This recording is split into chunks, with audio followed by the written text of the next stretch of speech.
हाँ, तो स्टूडेंट आपका नेक्स्ट जो टॉपिक है national income and eight current price and constant price. ठीक है, हम अब क्या करेंगे, नेशनल इनकम को करंट प्राइस इट मीन्स जो है कि प्रेजेंट जो हमारा अकाउंटिंग ईयर होगा, जैसे 2020-21 की अगर मैं बात करूँ तो 2020-21 के दौरान हम क्या करेंगे कि जितना प्रोडक्शन किया गया होगा गुड्स एंड सर्विसेज का, उसकी वैल्यू को मैं इस ईयर के प्राइस पे क्या करूँगा, वहाँ पे कंक्लूड करूँगा।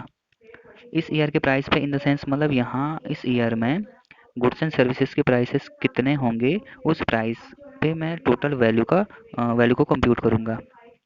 जो करंट प्राइस है उसको मैं नॉमिनल प्राइस भी कहता हूँ, कि जब मैं अगर नेशनल इनकम की बात करता हूँ तो वो नॉमिनल नेशनल इनकम हो जाएगी। Okay, and the second one is constant price. Constant price in the sense मतलब जब प्राइसेस क्या होंगे, कांस्टेंट कांस्टेंट मतलब जब जो बेस ईयर आप क्या करोगे वहाँ पे मेंशन करोगे। आप नेशनल इनकम निकाल रहे हो, अगर वो एक बेस ईयर होगा, बेस ईयर का मतलब जहाँ पे एक ऐसा ईयर जहाँ जो मनी का फ्लक्चुएशन है, जो हमारा मतलब जो है कि बहुत ज़्यादा जिसमें चेंजेस ना आए हो इकोनॉमी के अंदर, तो उस ईयर को हम वहाँ पे जनरली बेस ईयर ले लेंगे।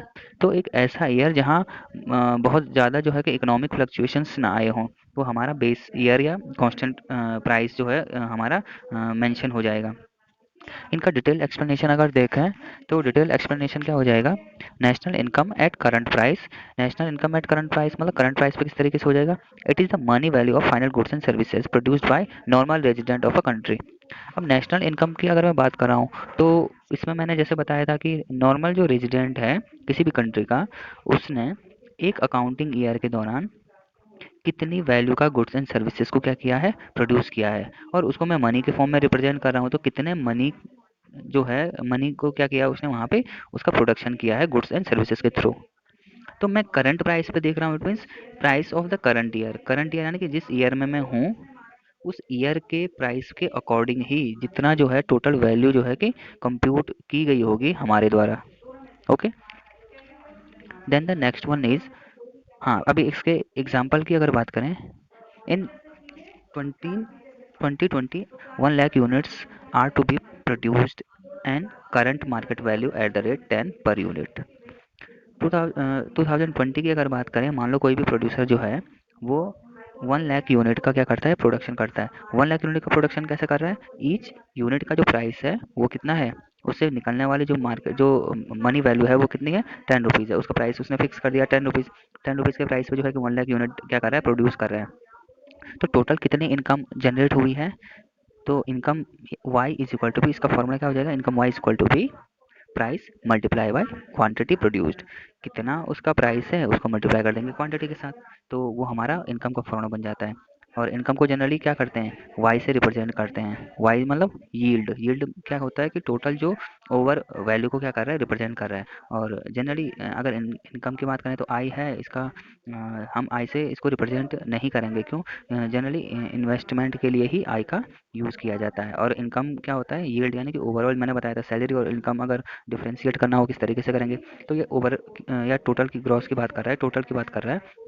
इस वजह से हम यहाँ पे इसको यील्ड के फॉर्म में ले लेते हैं, वाई के फॉर्म में ले लेते हैं। तो y equal to be price multiply by quantity. तो प्राइस कितना है, हाँ हम इस तरीके से चाहे प्राइस को हमने पीछे से इसको जो है कि वहाँ पे वैल्यू को कम्युनिकेट कर दिया है कि यहाँ पे वैल्यू कितनी आ जाएगी हमारी, 1 लाख यूनिट इसका क्वांटिटी आउटपुट है, मल्टीप्लाई बाय इसको 10 रुपीज़ जो इसका प्राइस है उससे मल्टीप्लाई कर देंगे, तो हमारी वैल्यू 10 लाख रुपीज़ आ जाएगी। तो हम ये कह सकते हैं कि करंट ईयर पे किसी भी नॉर्मल रेजिडेंट ने, किसी भी कंट्री के जो नॉर्मल रेजिडेंट ने, उसने क्या किया है, 10 लाख रुपीज़ का वहाँ पे वैल्यू का जनरेशन किया है।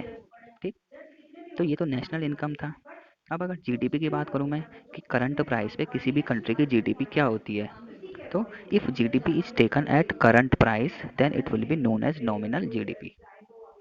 यदि किसी भी कंट्री की जो जीडीपी है उसको हम करंट प्राइस पे कंप्यूट करें, तो वो जो जीडीपी की वैल्यू होगी this will be known as nominal GDP, वो नॉमिनल जीडीपी कहलाएगा।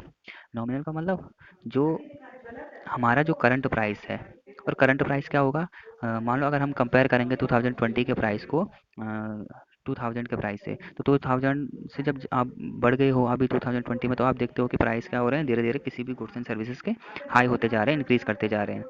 तो ये प्राइसेस जो हाई हो रहे हैं ये हमारा नॉमिनल वैल्यू को रिप्रेजेंट करता है।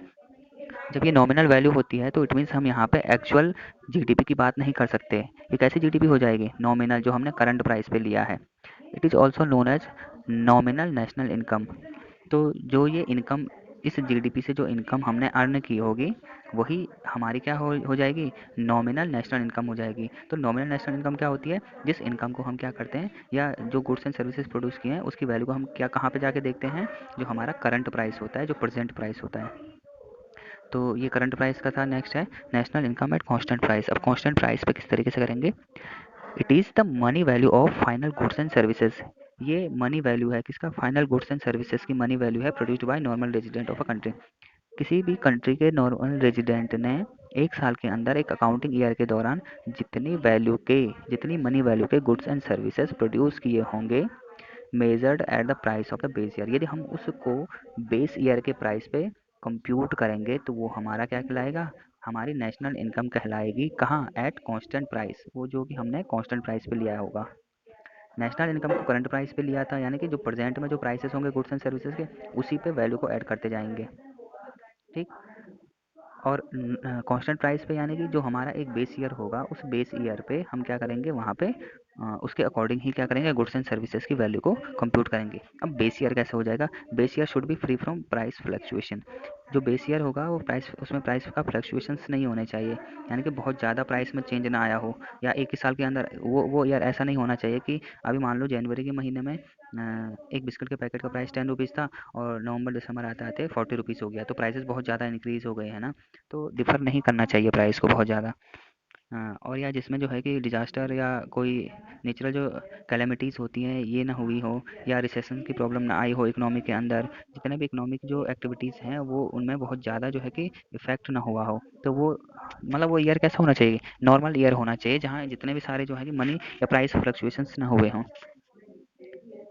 अब जैसे एग्जांपल की अगर बात करें, for example we can take 2011-12 as a base year at market value. और सीएसओ जो कि क्या कर रहा है, इसका अकाउंटिंग कर रहा है नेशनल इनकम का, और उसने क्या करा हुआ है? बेस ईयर ले रखा है, मतलब 2011-12 को बेस ईयर मान रखा है। हम 2020 में अगर नेशनल इनकम को कंप्यूट करेंगे तो यहाँ जो बिस्किट का पैकेट होगा, अगर रियल इनकम की अगर बात करेंगे तो रियल इनकम हमें कैसे निकलेगी? यहाँ जो बिस्किट का पैकेट का प्राइस होगा 2020 में, जितने मैंने यहाँ बिस्किट के पैकेट का प्रोडक्शन किया होगा, मान लो 2020 में मैंने 100 यूनिट का प्रोडक्शन किया था, और 100 यूनिट मल्टीप्लाई बाय यहाँ बिस्किट के पैकेट का प्राइस है कितना? मान लो 10 रुपीज़। तो 100 multiply by 10 is equal to be 1000 rupees. तो मैं ये कह सकता हूँ कि टोटल 1000 रुपीज़ की मनी वैल्यू मैंने प्रोड्यूस की है 2020 के दौरान। लेकिन ये मेरा नॉमिनल होता है, करंट प्राइस पे मैंने निकाला है। ऐसा भी हो सकता है कि प्राइस बहुत ज़्यादा इंक्रीज हुए हों और इतना गुड्स एंड सर्विसेज प्रोड्यूस ना किए हो। ठीक। अब हम इसको नॉमिनल जीडीपी या नॉमिनल इनकम बोल देंगे। एक्चुअल इनकम की बात करूँगा तो वही बिस्किट को जो है, अगर मैं ऐसे ले लूँ कि मैंने 100 यूनिट का बिस्किट का प्रोडक्शन यहाँ किया है, ठीक, मल्टीप्लाई बाय उसका प्राइस, तो मैं एक बेस ईयर मानता हूँ जहाँ प्राइस जो है कि फ्लक्चुएशन ना हो। जैसे 2011-12 की मैंने बात की, मान लो वहाँ जो बिस्किट के पैकेट का प्राइस था वो था 9 रुपीज़। तो 9 रुपीज़ इट मीन्स वहाँ पे 100 मल्टीप्लाई बाई 9 यानी कि 900। तो उस 2011-12 के कंपैरिजन में मैंने ये चेक किया है कि मेरा जो प्रोडक्शन वैल्यू है वो 900 की है। तो एक्चुअल 900 का मेरा प्रोडक्शन हुआ है, उसके मुकाबले अगर यहाँ देखें तो 1000 का वो दिखा रहा है। तो 100 रुपीज़ की वैल्यू को इंक्रीज़ कर दिया है उसने, प्राइस मतलब वहाँ पे क्या हो गया है? इंक्रीज़ हो गया है। तो प्राइस के इंक्रीज़ हो जाने से मेरी जो वैल्यू आई है वो क्या आई है? 100 रुपीज़ ज़्यादा आई है। तो हम जनरली क्या करते हैं, जब मैं रियल जीडीपी या रियल इनकम की बात करूँगा तो उसको नेशनल इनकम को कहाँ काउंट किया जाएगा? आपका जो बेस ईयर का प्राइस होगा, जो कांस्टेंट प्राइस होगा उस पे ही काउंट किया जाएगा। If GDP is taken at base year price then it will be known as real GDP. अब अगर जीडीपी की बात करें, यदि जीडीपी को जो है बेस ईयर के प्राइस पे कंप्यूट किया जाएगा तो वो कैसी जीडीपी कहलाएगी? That will be known as real GDP. वो हमारी रियल जीडीपी होगी। रियल कैसे हो गई? क्योंकि हमने उसको बेस ईयर पे लिया है, और करंट ईयर पे लेता तो क्या हो जाता? वो ओवर वैल्यूएट हो जाती प्राइस, मतलब कीमत जो है कि बहुत ज़्यादा हो जा रही है, जिस वजह से ऐसा लग रहा है कि इतनी जो है मनी जो है कि हमने जनरेट की है, लेकिन एक्चुअल उतनी मनी जनरेट नहीं की है, वो तो प्राइस के बढ़ने से हो गया है। एक ही बिस्किट का पैकेट वहाँ भी प्रोड्यूस किया जा रहा था और यहाँ भी प्रोड्यूस किया जा रहा है। वहाँ वो 5 रुपीज़ का था, यहाँ 10 रुपीज़ का है। तो यहाँ क्या हुआ, अब हमने उस बिस्किट के पैकेट में कुछ प्रोडक्शन तो नहीं किया है ना, केवल यहाँ मनी वैल्यू क्या हुई है, इंक्रीज हुआ है, प्राइस क्या हुआ है, इंक्रीज हुए हैं। नेक्स्ट है आपका conversion of national income eight current price in constant price. हम करंट प्राइस से कांस्टेंट प्राइस की ओर किस तरीके से कन्वर्जन करेंगे। करंट प्राइस मतलब आपने नेशनल इनकम निकाला, वो करंट प्राइस पे आ जाएगा, और फिर आप क्या कर रहे हो, कांस्टेंट प्राइस पे निकाल रहे हो। ठीक, तो ये सारी चीज़ें हम नेक्स्ट जो है कि वीडियो में इसको डिस्कस करेंगे।